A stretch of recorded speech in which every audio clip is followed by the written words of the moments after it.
Well, ladies and gentlemen, welcome back. I hope you enjoyed your lunch. It is now time to resume our deliberations here at the Global Manufacturing and Industrialisation Summit. If I could remind you, please, to make sure that your mobile phones are in silent mode. Our next discussion this afternoon looks at the investments in people and technology that we require to deliver a digital connected industry that is more productive economically and that is more in tune with nature. To lead the discussion and to introduce her panel, please join me in welcoming from RT International, international news presenter and correspondent, Nikki Aaron.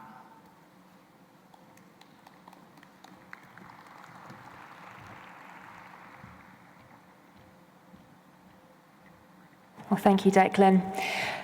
Well, needless to say, the manufacturing industry is undergoing substantial changes, and they're happening right now as we speak.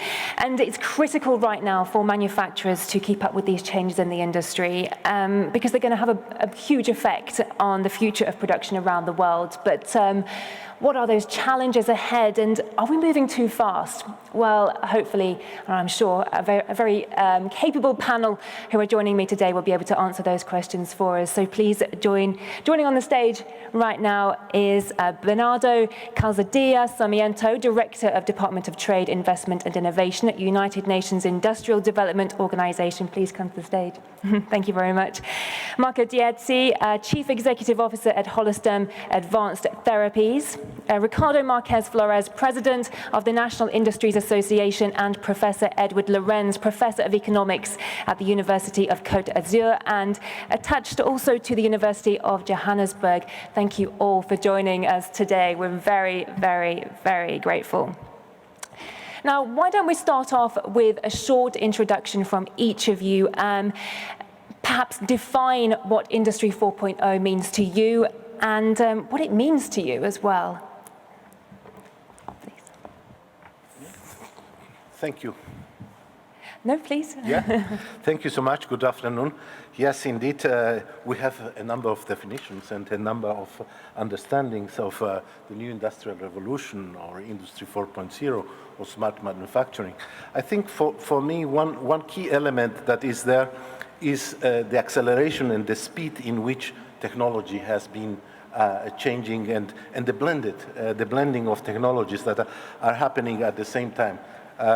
Industry 4.0, a key element is certainly data, and from data, the internet, the connectivity.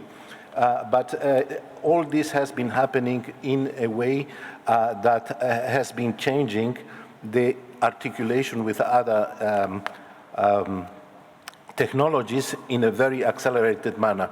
And this has been leading to have all these new developments that are bringing about with 3D printing, artificial intelligence, automation, robots that can play the piano and very high accuracy and so forth.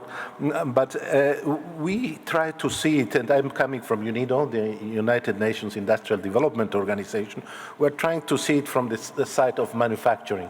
What is the implication for manufacturing, not only in the sense of a smart manufacturing and the smart factory, but starting from the factory, how this influencing our society in terms of smart city and how this will affect people. But maybe I leave it at there.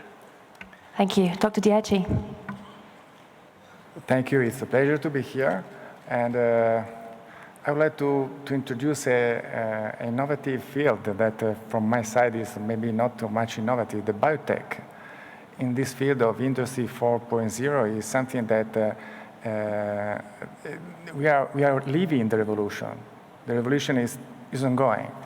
And the new way to cure people that now is, let me say, is on the market is something that changed. And just to give you two snapshots, it's in the past years, till the 90s, there was one pill for all. And now we have one batch for one patient. And it's a targeting measure to define a new cure, a new treatment. These are moving from cancer to cell therapy, regenerative medicine, and everything can be addressed in a different way. And this is a good way to start the Industry 4.0. Thank you. Mr. Flores. Yes. For me, a vision of the Industry 4.0 means, like Bernardo has said, is the continued development of this digitalization and also energy and transportation combination of technologies and how these interact in a factory. And to see that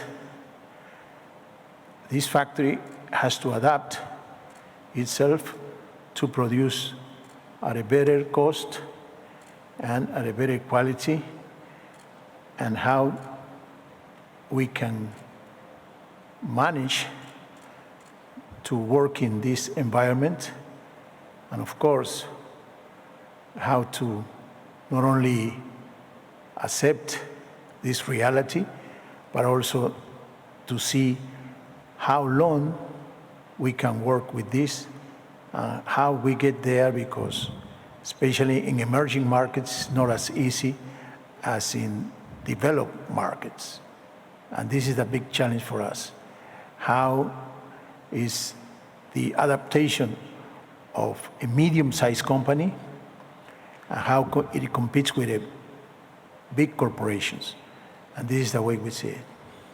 Thank you. Professor Lorenz. Yes, thank you.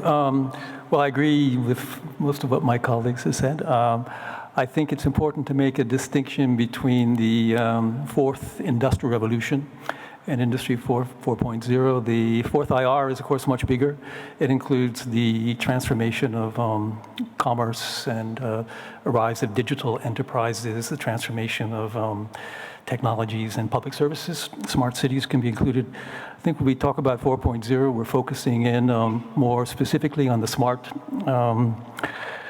factory, the use of new automation technologies, or the further development of existing automation technologies, which can be more interconnected and hold out, of course, scope for rapidly increasing productivity, for perhaps contributing to the circular economy.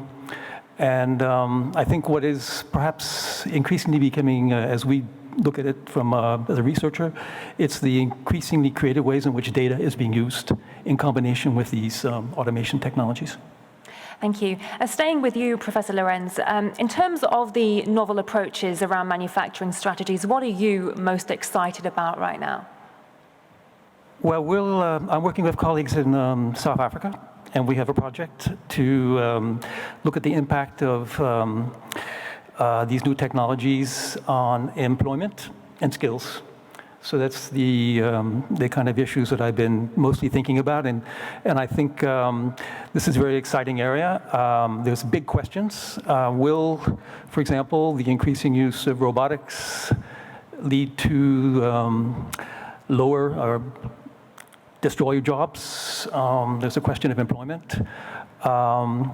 And I think we don't know enough about actually how these technologies are being used to make informed judgments.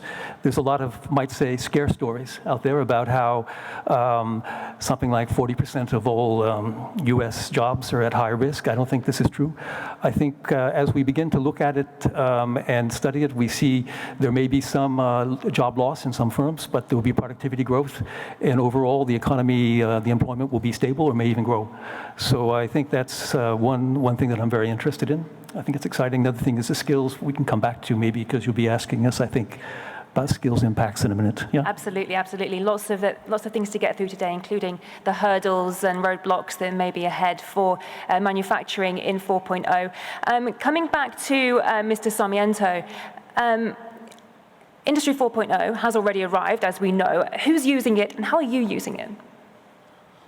For UNIDO, it has tremendous implications in the sense that we have as main clients and beneficiaries developing countries, LDCs. And for LDCs and developing countries, and for enterprises and SMEs in developing countries, it is a challenge to know, first of all, what is going on. There is still, and I agree, the confusion, robotization was there already in the 90s. We had already computers, we had all these aspects there. But what is important for us is, first of all, to help countries to prepare. And to help countries means that we need to make sure that at all levels, the governments, the institutions are prepared, and the enterprises. So you need to work basically with regulators. There is a need for regulation. There is a need to strengthen and build up institutions. A good example is the project we are having under our program for country partnerships in Morocco. In Morocco, the minister is very keen to bring their aeronautics and automotive-related industry up to the state of the art, and they requested UNIDO to help them to set up an excellence center to promote these technologies. And this is a good example of what UNIDO is doing. We're working together with Fraunhofer Institute to demonstrate to the companies what are the possibilities. When we talk about Industry 4.0, and even in Austria, where UNIDO is based, everybody thinks it's very easy, but what I heard is that even for SMEs, it's very difficult to mobilize the funding, to automate so easily. It is very difficult to take the decision, but everybody is aware that something has to happen. So for us, the main thrust is to prepare the countries and prepare the enterprises, first of all, at the level of awareness, and then in a more systematic manner, through surveys, to help them to identify the gaps in terms of digitalization and absorption capacity for these new technologies. Mm-hmm. Thank you. Mr. Flores, could you paint us a picture of how 4.0 will affect or impact our daily lives? Could you paint us a picture of 5 years from now, for instance? I can tell you something that is affecting life right now. I have my son that went to New York last week, and he told me that they are beginning to rent clothing for $80 a month for 6 setups. And I said to him, the only way to do that is with a lot of technology. And not only that, but again, a nephew of mine living in New York, he ordered shorts, and they sent him 14 shorts. And then he only picks 3 of them, send them back to them. So he only bought 3 of them. And you can only do that with these high processes. This is business processes that you have to come up with. And also the fact that, for example, Zara can ship every 15 days to so many countries the new fashion, and that's only can be done with business processes that are using right now manufacturing 4.0. This is what's happening right now in this field that is very familiar to us, you know. And this brings us to the question that what's going to happen in each field when you have these huge corporations that go into a country and in a way become something like the first players. What happened to the other players? What happened to the middle class? I mean, to the middle business and to the small business. Mm-hmm. And this is the challenge. And I have heard some things here that with manufacturing 3.0, not all the countries have been able to manage it. And since they are not being able to manage that 3.0, imagine what's going to happen with 4.0. And let me tell you something. From the political viewpoint, here is a must understanding between the politicians and the businessmen. In many emerging markets, this connection between the political and business working together is not a normal thing, you know? And that's why countries have not been adapting to this manufacturing 3.0, okay? So now we have, especially countries that have managed, like Estonia, which is the #1 country in digital science, but the BBC of London made a program why in Estonia has the right grown 8% and almost being the second party in Estonia. And they made this program and they went into the interior of the country to the agricultural units familiar, and they asked him, why are you voting for the ultra-right? And they say, because when politicians come here, they think that we are handicapped because we don't have a digital formation. And this is what is happening all over the world. You know, there are people that manage these technologies, but a lot of people that don't manage are the ones that have to be integrated. Otherwise, I don't know how many more manufacturing we're going up, but we're going to have a lot of problems. Coming to Dr. Diachi, do you think this concern that things are just moving too fast, is it a legitimate worry? Well, I'm moving in a field that is already probably in the, has already moved on the frontier. I remember when I started in the field of advanced therapies, it was in 2001. And I remember that at that time, the biotech company and the big pharma do not invest in that field. They do not believe so much in that field. But something changed because we obtain, I say we obtain results.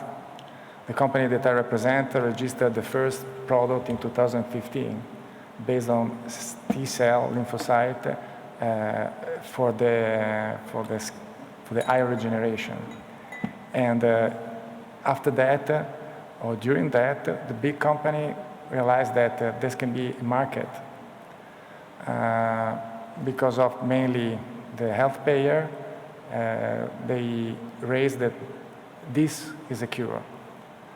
That changed dramatically or improved dramatically in the sense of benefit, the positive thing, the life of people. There are some treatments that are now reliable on the market, both in the US and the EU.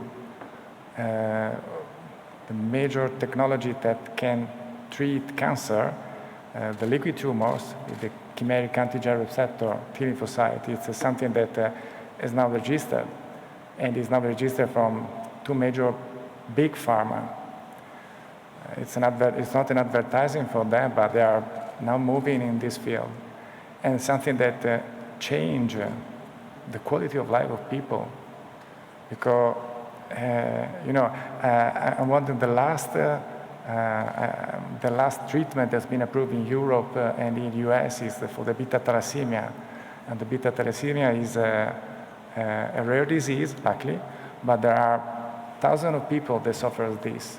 And they are obliged to have at least 2 transfusions per month, at least, plus chemical adjustment and chemical treatment. And it's something that changed their life.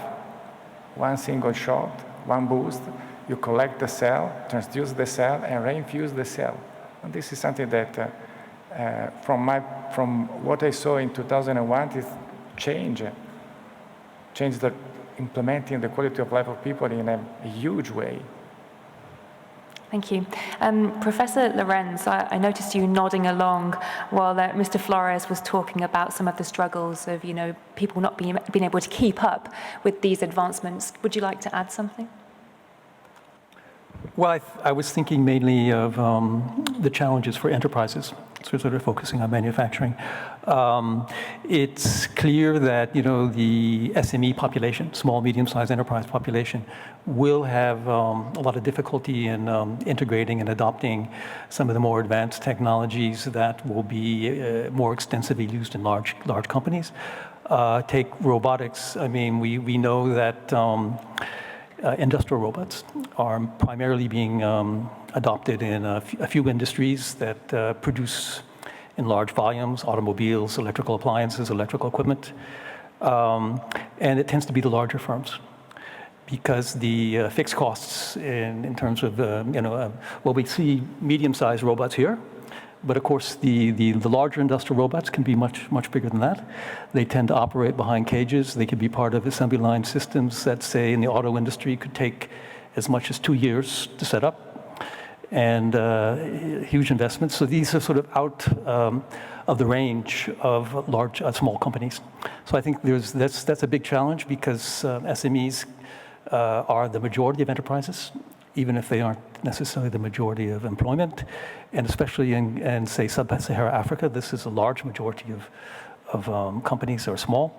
So I think one of the big challenges, and I'm sort of thinking of solutions at the same time, is how to develop new technologies that are adapted to small scale and are more flexible. And I think one of the most exciting things coming out right now is cobots, collaborative robots, which are being produced more and more and are being adopted. I think you mentioned Toyota as a case of a company that's moving a bit back from heavy automation, but also BMW and Mercedes. They are looking to use more cobots because cobots preserve the position of the employee. They work alongside an employee. They can be easily moved around on a platform of wheels. They can be reprogrammed in a couple hours by the worker, not by a technician. So these are kind of the new kind of, we might say, user-friendly technologies that could be really interesting to think more about. So I think that's looking inside the factory gates. I think it is moving fast, and I think especially small companies, feel left behind at present. So this is a problem. Thank you. A question for Mr. Sarmiento, please. There needs to be a strong impetus for some companies and businesses to implement these 4.0 solutions. Elon Musk, the brains behind, the big brains behind Tesla, he tweeted last year that humans are underrated and that heavy automation just didn't have the results expected in his factories. So in other words, if a system works well, why tinker with it? Indeed, I would like to get back to the idea that at the middle we have the quality of life. And this is a very important concept that we have to have in this migration into this new paradigm. It is about the quality of life. It is about people. And when we think that it is about people, the most important element, I think, is to think, what can we do to prepare people? There will be changes in the market. There will be losses in the labor market, but there will be also a lot of opportunities. And how can we prepare? And I have a single word solution, which is education, because you can name it skills development, capacity development, but there is a lot of need to reskill people. You need to reskill in certain areas in order to enable to use new technologies, to deal with these new technologies, with the robots, with the cobots. But also we need to change the education for people that will lose their jobs, because we will have people that for periods of time will lose jobs. This means this idea of one job for all your life is a way, but people need also to learn how to deal. What is the meaning of life when you don't have work? And for that we need to teach more social skills, more creativity. So the challenge is definitely in preparing the people to this new paradigm, educating, but also making sure that there is inclusion. One of the solutions always said it's more about STEM, more mathematics, but also we need to take into account gender issues. We need to take into account who has access to this type of education. So in my opinion, education is one of the core elements of a solution to prepare to this new future, to be able to, in a smart way, deal with these new technologies. Thank you. Mr. Flores, Japan is often considered to be at the forefront of technology, and especially in terms of robotics. So it's very interesting how the Japanese car maker Toyota has recently gone full circle and started replacing its robots with human workers again. So Are collaborative technologies really the way forward? Yeah, sorry. I think they'll have a place. I mean, I don't think they're a complete substitute for these highly automated robotic systems that I've seen in operation. I mean, we went to one plant that had made huge investments in robots. They have about 50 now, and they were able to increase their output from about 120 components to over 700 a day. This is a huge leap. So for that kind of enterprise, I don't think they'll be that interested in cobots, but they will have a place, particularly in firms that are interested in customization, high quality, adaptability, where you want to preserve the capacity of workers, because ultimately a robotic system can't learn on its own. Teams of workers can. And I think that's what Toyota is talking about. If they eliminate the role of their skilled workers in terms of kind of quality circles and other kinds of autonomous teams, they won't improve as much as they have in the past, because you'll be fixing a system that will be relatively rigid for a certain period of time. So I think when you're thinking about a learning organization, I'll use that word if it's even a bit vague, you want to think more about collaborative robots and technologies that work with humans and don't replace them. Mr. Flores, what do you think is the key in finding the right balance between development and also supporting human workers? Well, I think like the best country that has achieved this equilibrium is Germany, with the dual system. 60% of the people there are technicians. And this is a great achievement. And that's why Germany, I think, is the first or second exporter in the world. And compare something like 90 million people to China, you know. And I think that they have developed this in the last 200 years. And this is a big lesson for any country that wants to create middle class. Because the achievement, to me, is that a country can get middle class. And getting to be middle class, it goes through the training of the people. And the training of the people can be with a regular university, but the big gap to be closed is the technical education. And this can only be done through the private business and the private associations. In Germany, the commerce chambers are the ones that practically dictate what sort of technical careers are to be taught. And this is why you have this type of achievement. Right now in my country, we're trying to copy that. We have in the dual system something like 400,000 students a year. And this is something which we are now trying to go into different sectors of the economy, not only the industry. And I think like when you're talking about manufacturing 4.0, you have to do the same. Not only the dual system, but also the preparation on the job. Because to adapt to these new technologies, there has to be an involvement between the business and the government. Otherwise, it won't work. As simple as that. Thank you. Dr. Dieci, what are some of the major hurdles that you found in your sphere in the implementation of 4.0, and how have you overcome them? In the field of the biotechnology, especially in the field of the cell and gene, machine, robot, let me say that at the time being, maybe really within 10 years from now, can substitute or can support the personal skill.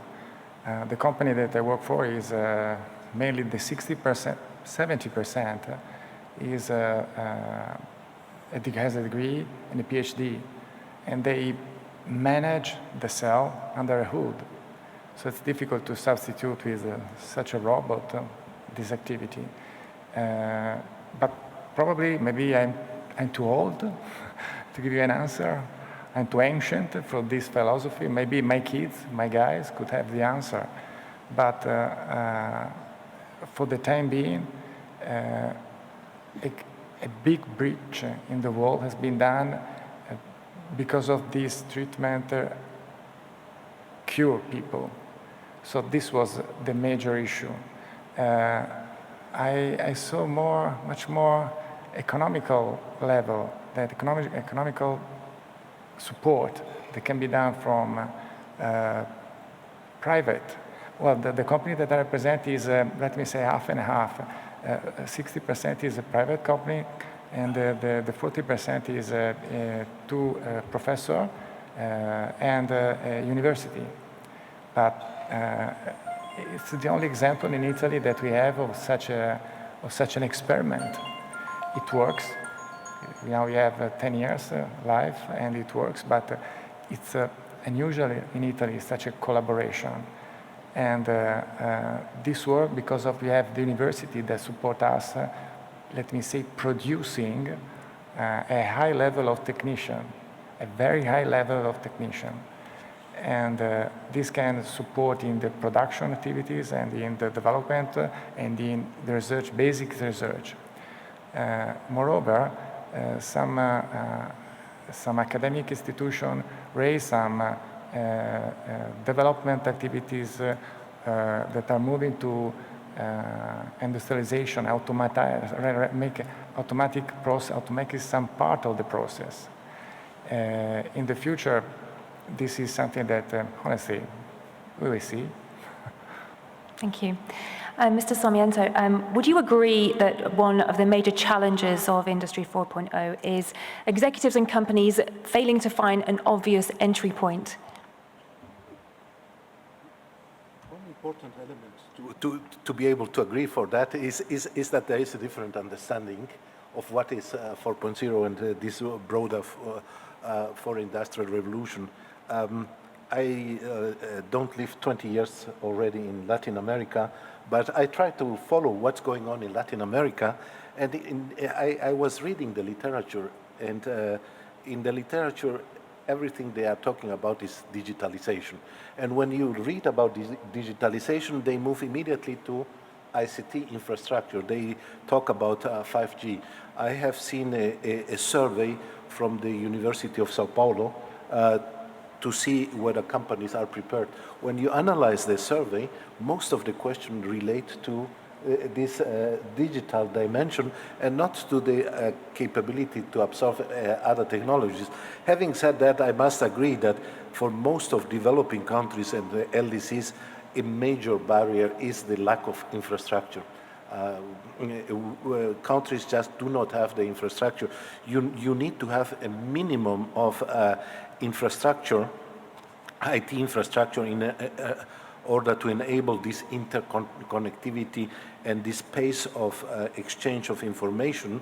And not last but not least, also that with a weak internet and with weak infrastructure, you face a number of security problems, which is another big challenge for developing countries to migrate into this new area. Safety is, industrial safety will receive a new dimension also here, and it has to do with how you are able to develop your own infrastructure. So I think it's very difficult to agree, but a major challenge is precisely that. Thank you. Thank you. To Professor Lorenz, please. What are the prospects of those companies that choose not to take advantages of these technologies? What does the future hold for them? Well, I think it'll really depend on the sector, of course. In some sectors, I think if you don't start investing in some of these new automation technologies, you'll simply find you're not competitive anymore. And in South Africa, for example, in sectors like automotive, this is heavily driven by the OEMs, that's the multinationals. So the component producers that are local, that are producing for Volkswagen, Mercedes, and will be under great pressure to upgrade their technologies. They simply won't get the contracts. So I think in those kind of areas, I think it's absolutely essential. But there's other types of production. That's not, automobiles is just one very visible, very discussed area because it has such a huge, important adoption of robotics, for example. But I think in much of the sort of more small-scale machine shops, there probably you can get by. And it'll be partly, will depend on questions of wages, of course, and relative labor costs. But I think it will depend on what kind of production you're doing. I don't know if that's it's a big question. It's a big question. But I think you really need to kind of actually break that down by sector. For example, if you look at the logistics sector, there will be other kinds of changes, but it's not clear, that you necessarily have to have, some companies we've looked at are investing in what they call smart trucks. They have sensors. The sensors can then automatically judge if the security of the vehicle. They can make an automatic assessment of, where your gasoline usage is, how to optimize and have automatic route planning and all these things that we use daily anyway. Probably those kinds of technologies, those companies will do better. So I think it will depend on the country, obviously, depend on the sector, and it'll depend also, on the overall cost of labor. Pretty clearly there will be a factor in taking into account. So that's just partly a partial answer. But in South Africa, I'd say that if you don't, you'll be left behind. Thank you. To Mr. Oh, go ahead. Maybe to add, one aspect is the production. And maybe in manufacturing, that's the more sophisticated, the more complex, the more difficult part to introduce these new technologies. But thinking a bit more simple, in marketing, in selling, I mean, e-commerce can be an opportunity for SMEs. It's not Industry 4.0, but it is migrating into a new economy. We know that, for example, in Rwanda, Alibaba is setting what they call the digital export processing zone, where they are bringing together small parcels that are standardized.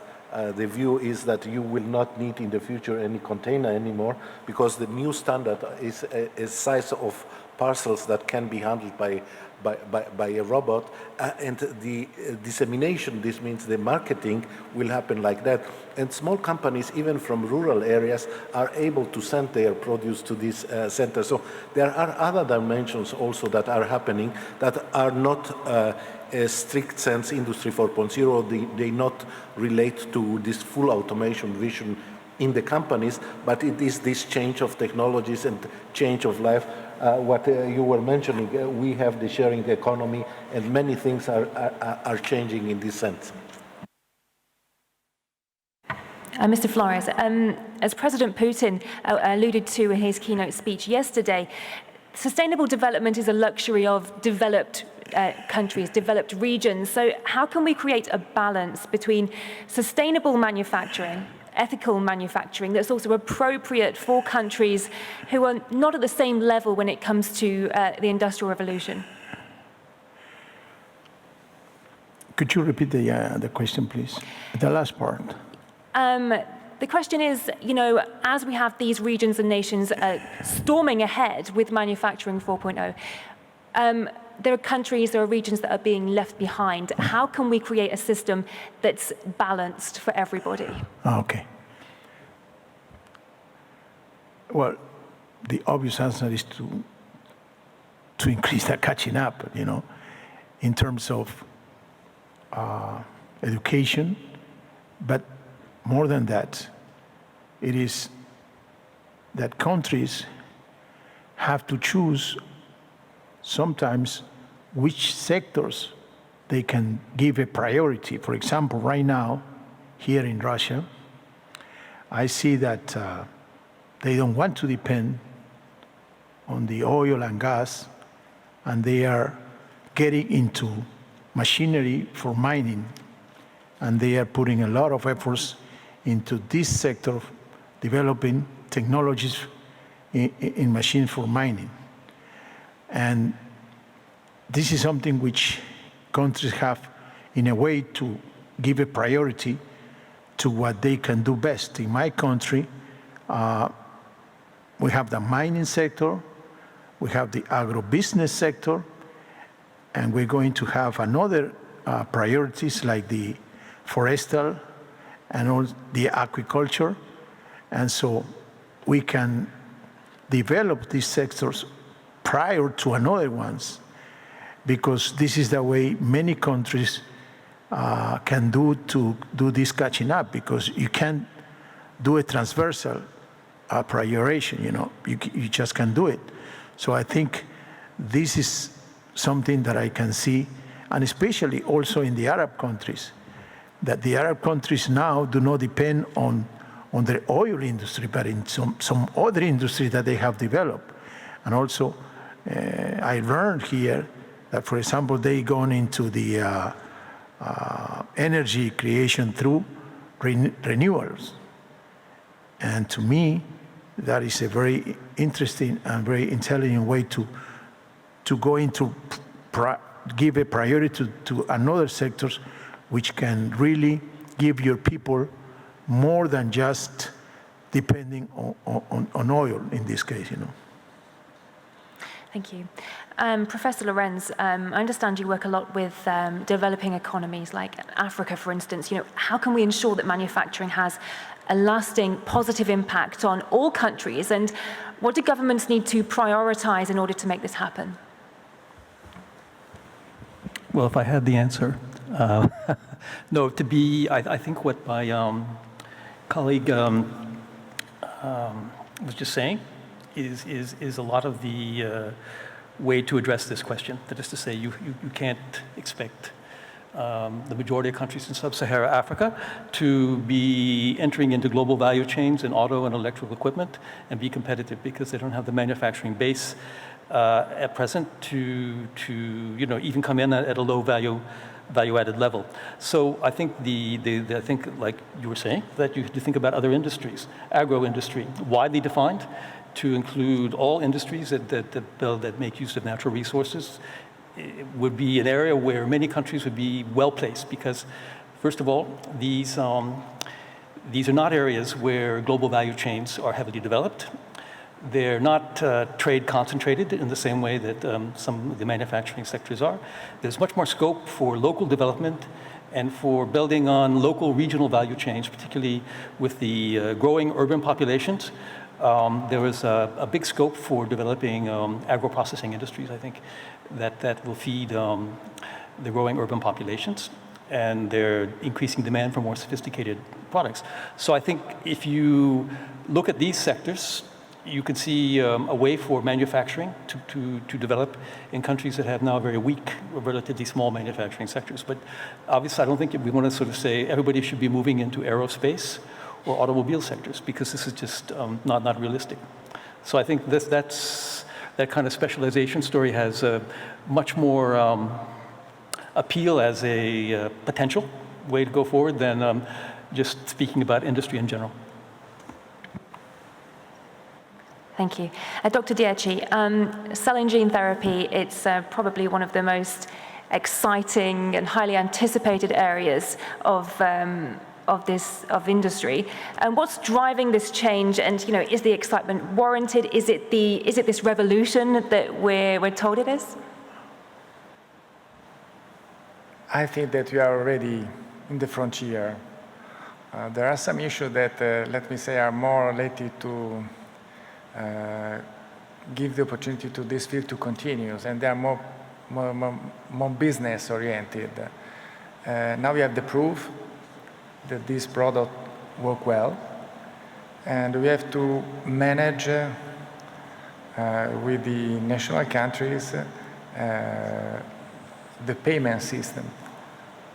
It's not something that is related to the industry, but the payment system do not support yet this activity. They are focused more on the oldest way, So something that companies such Holstem are enforced to do is to negotiate with them and to discuss with them a new regulatory pathway, a new pay model, a new market access. Because of, in terms of industrialization, these products can be done in Modena, where the company is, and sent to Africa or sent to Japan. It's an easiest way. It's a nitrogen container, you froze the cell, and you sell the cell worldwide. This is something that is already on, but we have to manage that a patient from Japan, Senegal, or UK can stay there, and then the reimbursement system of each of these states can have the opportunity to produce and to be paid for this product. Of course, they cost. As such, every business has to be maintained with the return of the investment. Who develop these activities need to have this business model in-house so that a possible venture can move on this in this field. But this is, let me say, it's more politics and less industry. And from the industry and from the innovative point of view, I work and I participate to not such an important roundtable such as this one, but really in the last 15 years, it's not unusual to speak about revolutionary revolution in the terms of using cell and gene therapy. What would you say is the biggest concern that keeps you awake at night when you consider the future of this sphere? It's a good question and difficult to answer. Yesterday, the Ministry of Industry, the Russian Ministry of Industry said that artificial intelligence will have impact of everybody of us in terms of 80%, but he doesn't know in which field or how does it will evolve. Now I read the newspaper and we have all mobile phone, but probably in the future, not in the future 10 years, but in the future very short, we will not use them anymore. I don't know how. I return back. Probably I'm too old to give you an answer. Maybe I don't want to cite anyone, but stay foolish and stay hungry. Someone else will have the answer. I think that in the university, there's a lot of human capital that can be used, can be pushed over to have the right answer, to move in the right direction. You just to, let me say, control, that do not escape and take the bad direction, but maybe this is the answer. Mm-hmm. Thank you. Mr. Sarmiento, same question, please. Well, just to take on the idea that we will have we will lose our addiction to the iPhones. This is a very positive view. I don't think it will go so fast. But indeed, there is the issue of the dependence on these technologies, and I think as we move forward, I'm not dealing so much with it, but it comes to ethical questions, and it comes to the need to have more regulation. I think that somehow these technologies have been moving in a very fast way, and that governments have been lagging behind. They are running behind, and what is running behind is the dialogue. I think that it is important to strengthen again this private public dialogue that will enable to strengthen the innovation ecosystems, because it is only through that you will manage to have a better regulation, but also to take more advantage of these technologies. If you look, and one of your questions is how can we support sustainable development? I mean, it all depends how do we use these technologies. If we put an emphasis on using these new technologies, let's say sensors to monitor the use of energy, the reduce waste, to improve transport, then this new technology, this revolution will be very much instrumental to implement this vision of the circular economy. It will help us to move away, to decarbonize, to move away from this linear thinking to a new, but we have to do something out of it. And in a similar way, we are all looking for a social development that is going more into, let's say, decent work.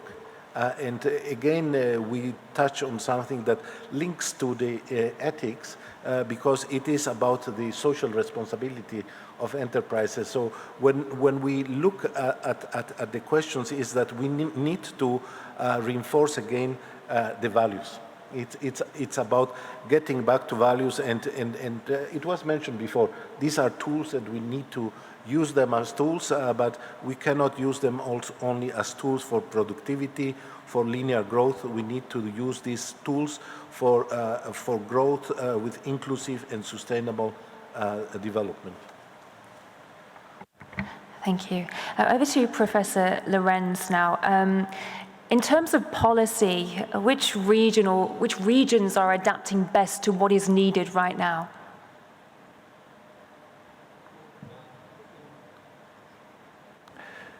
Which regions or which countries? Worldwide, or it's a big question again.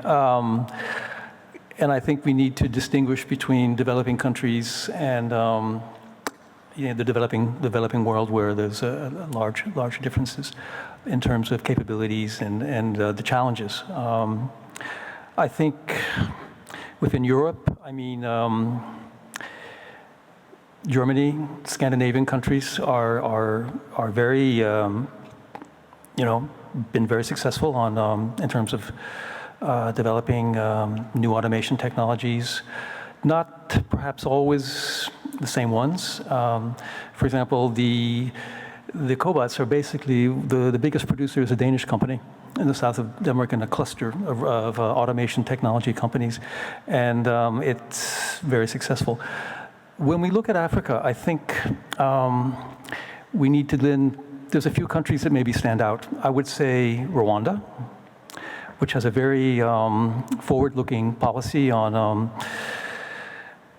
particularly use of digitization. They've been able to, for example, attract Volkswagen, which will be, at least it's planning to establish a construction plant for cars, and it'll not be for selling exclusively Volkswagen cars, and it'll be for car sharing. So it's going to be integrated into the use of a digital platform and an app for car sharing. And it's a kind of exciting kind of development, because you see, on the one hand, this trend towards servitization, where a producer is integrating services into its production, which is another big trend. And then you're seeing the development of an ICT infrastructure, which could accommodate that, and creative young entrepreneurs who are developing applications that can be used, for example, in this case, for car sharing. So I see there's a lot going on there. There's a lot going on in Ghana around agricultural value chains and digitization. There's a lot going on, of course, in Kenya, particularly with M-Pesa, that is to say, mobile phone. But the platform is much more than a telephone. And it's much more than just a money exchange system. It's being used in a whole lot of different ways. As people may know, for example, to sell off-grid solar panels to households in rural areas that aren't connected to the national grid. You can now simply buy a kit and pay off over a year. So you can have a certain amount of electricity access, light, and so on in your home. Since we keep in mind electricity is, in many parts of sub-Saharan Africa, it's over half the population don't have access to a national grid. So I think there's some countries that stand out, but if you think about maybe a coordinated policy, I would say perhaps Rwanda stands out, because it's really part of a national strategy. Whereas many of the more creative things happening in Kenya, I think, are just happening spontaneously with entrepreneurship. It's much less centralized. So you get different kind of situations, but there are things happening, and they provide models in one way or another, I think, for other countries. And how important is investment in driving that? Well, you need, yes, I mean, vital. You need to attract investors. You need to perhaps be open to public-private partnerships and to foreign direct investment that can come in around some of these projects. A combination of things. I think there's a lot of progress that needs to be made in terms of mobilizing local finance that they exist, but it's not being sufficiently channeled into industrial development. But it's crucial. I mean, if the financial credit problems aren't solved, then these changes won't take place. Mm-hmm. Thank you. And Mr. Flores, cybersecurity. Now, it's said that cyber attacks and viruses, this is the biggest threat to 4.0. It has the capability to have a devastating impact on these this new paradigm. What are your thoughts on this, and how are we preparing for such a scenario?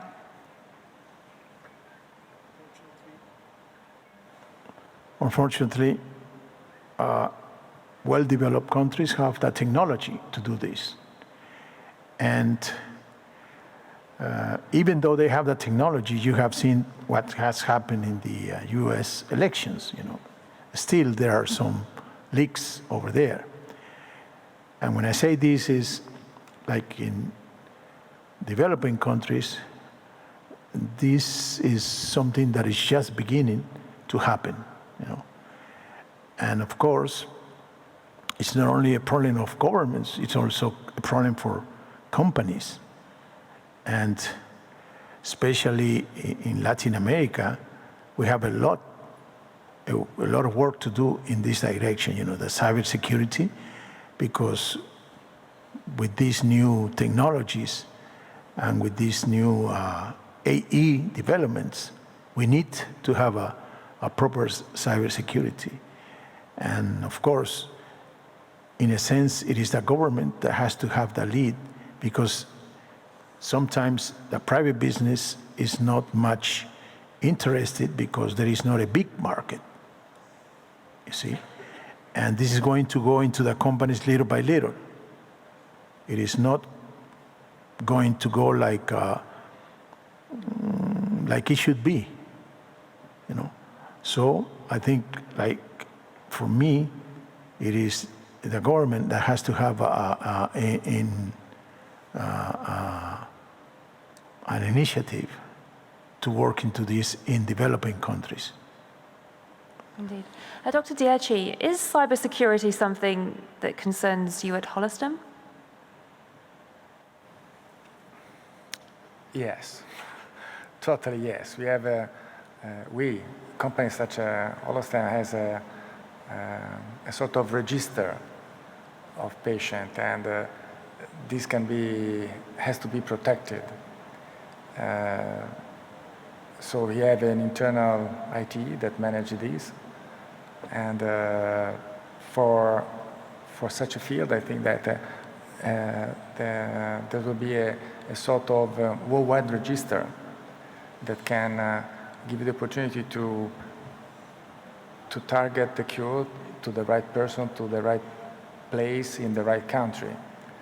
And this is something that we have to be aware, for sure. Thank you. I'd like to pose this final question to all of you, if possible. So Industry 4.0 has already arrived, and this is just the tip of a very large and expanding iceberg. There's already talk of Industry 5.0, regardless of the concerns we still have about 4.0. How might 5.0 look? Thank you very much. And before, I wanted to mention something that when you asked the question about geography, in Asia there has been a lot going on, a lot of debates, and even they had their strategies called, the last election campaign in Thailand was called Thailand 4.0. And this brings me to the idea that there has been a societal debate about how to cope with these new challenges. And in Japan, they moved already, and their discussion is how to migrate to Society 5.0. And this brings me to the 5.0, not to the industry, but the society. And the idea is that basically you need to focus on people. And you need to focus on people because, and this is maybe where the Toyota example is coming from, that you need to get back to it. And in Japan, what is amazing, they have not cobots, but they have started to develop a lot what I would denominate social robots, which are companions. And it is going into this idea that these new technologies have to embrace the silver age, the silver society, and has to look at society as a whole in a more holistic manner, and that these technologies need really to be put at the benefit of the people at the core of it. Thank you. Dr. Dieci. I think that most of the advanced therapies are already in the 5.0, and the point that the companies such all of them is try to enlarge the possibility to cure more people and expand this not market, I would say, but this the possibility to increase the quality of life of people. There are some rare diseases that at the time being are very dramatic impact on the person. If we can try to push over and cure all of them, this maybe could be the future. Thank you. From the second industrial revolution to the third industrial revolution, it was much easier to go from there than from the third industrial revolution to the fourth industrial revolution. If you don't manage the third, then it's going to be very difficult to manage the fourth revolution. That means that it's not easy to jump. And this is where the whole society has to understand, meaning society, businesses, and the governments, to see that the future is there, the future is today, and if we don't catch up with the third revolution, we are not going to make it. So this is a decision that has to be made between society and, again, businesses and the government to do their job. Thank you. Professor Lorenz. I think we're still grappling with the fourth, so I'm not going to try to predict what the fifth might look like. I think probably where there's the most, and we've touched on it a little bit, uncertainty at present has to do with artificial intelligence, and particularly machine learning, use of algorithms, which of course we're all familiar that these are being used when you use Waze to get a route found optimized. This will be using algorithms. We're aware that if you watch Netflix, that they will be making propositions for your next film, which is based on an algorithmic kind of decision-making process. I mean, these are in sort of the things that people confront in their daily lives much, but these tools could be used also in industry. So, but I don't think we really know where they go. They could also be used to great beneficial effect in health. And we're aware of some of the uses for medical diagnosis, but we don't know how far this will go. And it could contribute to a dramatic decrease in costs, which of course is a big challenge because medical costs are rising in many countries, and they're taking up an increasing share of the budget. So I think this is something to keep a lookout for, and to see how far it goes. And we shouldn't necessarily, again, think that this is something that's going to just eliminate our jobs. I mean, it can be a tool used by, for example, a doctor that could free up his time for other more complicated problems that can't be addressed with this kind of technology. So I think it's something that will have big impacts, but we can't quite see where it's going yet. Thank you very much. Well, thank you for joining us for this panel on manufacturing the future in the era of 4.0. We do hope we've answered some of your most pressing questions. Huge thank you to the panelists here today. Bernardo Calzadilla-Sarmento, Director of the Department of Trade, Investment and Innovation at the United Nations Industrial Development Organization. Marco Diaci, Chief Executive Officer at Holostem Advanced Therapies. Ricardo Marquez Flores, President at the National Industries Association, and Professor Edward Lorenz, Professor of Economics at the University of Côte d'Or.